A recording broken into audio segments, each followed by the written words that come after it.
Let's lay that right there. This is my client, Stephanie. Hitting a little glute day, Monday morning, 9 a.m. All right, good. And drive through that heel, up. 1, good. Nice and slow on the way down. 2, and up. 3, good. So I'm not seeing as much hip movement. Here's the situation. Your boyfriend's right behind you. You're trying to back it up in the club. Look at that, perfect. Boom, feel that squeeze. There's 3, 13. And pull forward, 14. Drive through that heel, squeeze at the top. We're gonna do a 2-second squeeze, 15 reps total. 1, 2, 12, good, feel that burn. 1, 2, 13, 2 more. All right, last stretch here, come on. You got this, finish strong. It's been a great leg day so far. You got this, Stephanie, keep going, keep going.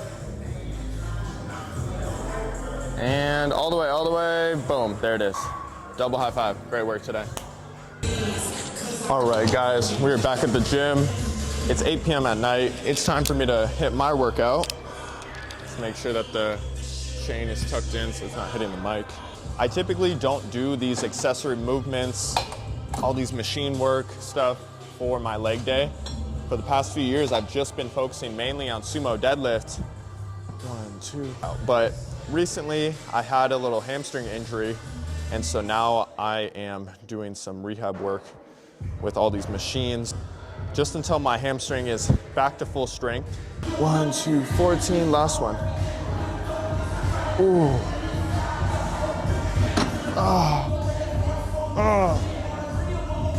I swear the hardest part is getting out of the station. Fuck. Whew.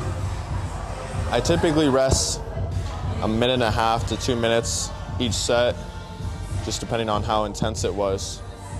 So I always got a stopwatch going on my phone. About 2 months ago, I popped my hamstring. I was making an adjustment to my deadlift form, and right when I dropped my glutes into position and started lifting up, I felt a pop in my hamstring. And after that, it was pretty tender for a few weeks. I did some rehab with the physical therapist we have here at Onyx. I'm not lifting crazy heavy weight like I was doing deadlifts, but I'm still getting that leg engagement. And ultimately, we just had to work through the hamstring a lot. I also had really, really tight hips. So now I've been stretching my hips every single day, a lot of foam rolling, and then also using the baseball to dig into my hip and just release the hip flexors. So I feel like that's gonna be a game changer for my deadlift. The physical therapist doesn't want me to increase the weight too quickly and like jump back up to lifting 500 pounds again. But instead, each week I've just been increasing it by a 25 on each side. Last week I worked up to 275. I'm ready to lift some real weight. I'm tired of lifting this little baby weight. Then we'll do 2 sets of hammy curls, 2 sets of hamstring extension, and then 2 sets of back hyperextension, and then I'll get into my deadlifts last.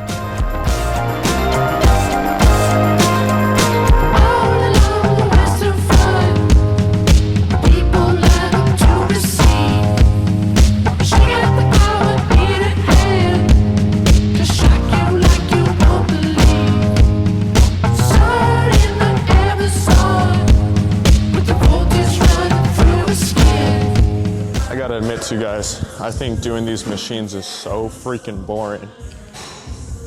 For legs, I just want to focus on the fun stuff, and for me the fun stuff is deadlifts, squats, compound movements.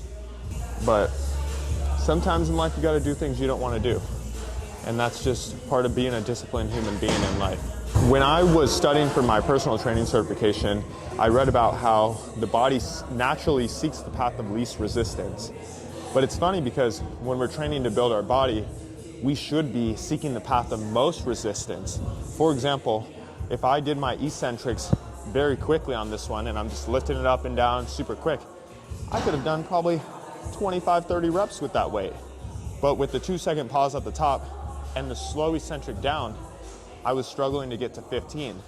And that's just an example of me trying to find the path of most resistance.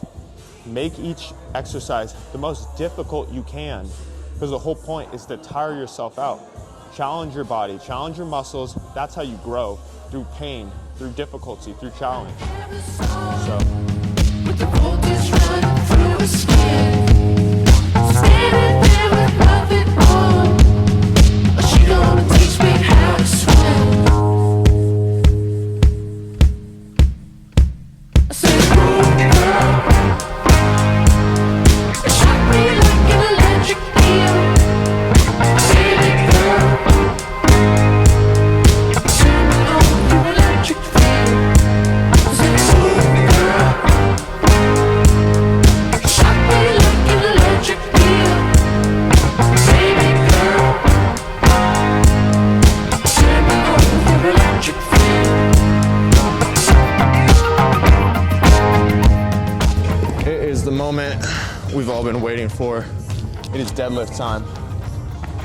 I always deadlift barefoot because I just feel safer, like closer to the ground and more in tune with my body, and I don't feel off balance when I go barefoot. Also, I like to wear shin pads because I have a tendency of scraping my shins when I deadlift.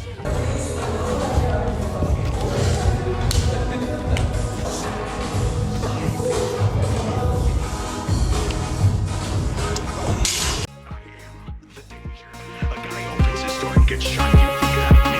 No, I am the one who knocks.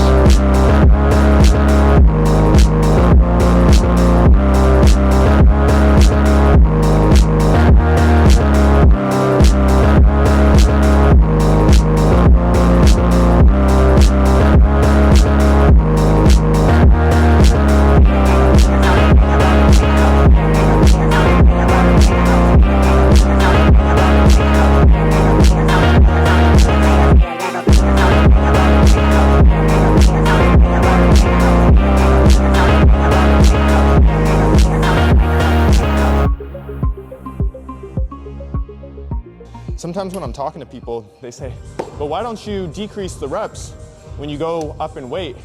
And the simple answer is, if you're capable of going to 12 reps, why would you stop at 6, at 8?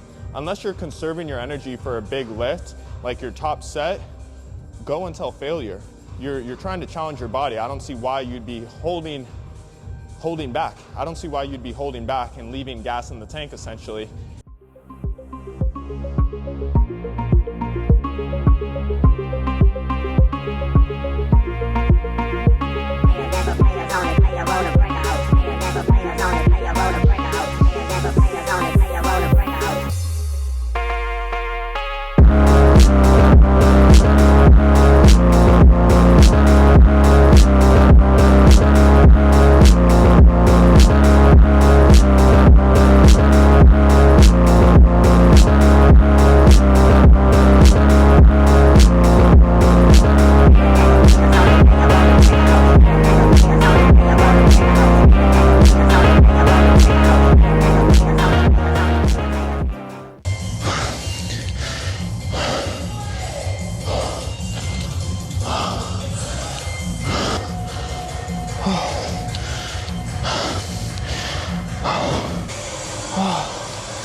Come on, get up. Get up, come on. I can't lie, that set really got me nauseous. I'm coming in the trainer's room to have some peace and quiet. Rest until my heartbeat slows down. Doom shot, motherfucker.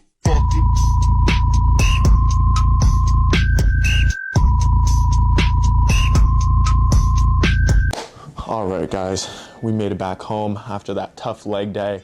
It wasn't tough because we hit any crazy heavy weight or anything, but it was tough just because the amount of reps that I did, especially those last 2 315 sets that I hit for 12 reps and then 10 reps, they really just annihilated me. I actually had to step outside. I was up chucking a little bit, really felt nauseous. I even had to wait a little bit before hopping in the car to drive just because I still felt a little dizzy and out of it. But that's how I know I was pushing myself really freaking hard. Soon enough, I'll get into deadlifting heavier weights again, but just trying to do what my physical therapist was telling me and slowly but surely increase it as to not re-aggravate, re-injure the hamstring. That will do it for today's video. I'm gonna hop in the shower, do some stretching, foam rolling. I might hop on the inversion table a little bit, stretch out my spine. It's the one where you flip upside down. It's really great for blood flow as well. Besides that, if you have not subscribed, please do me a huge favor. Hit that big red subscribe button, put the thumbs up, leave a comment, things you did like, didn't like, what you want to see in the future videos. I'm all for the feedback. So anyways, I will see you guys in the next video. Touch my neck.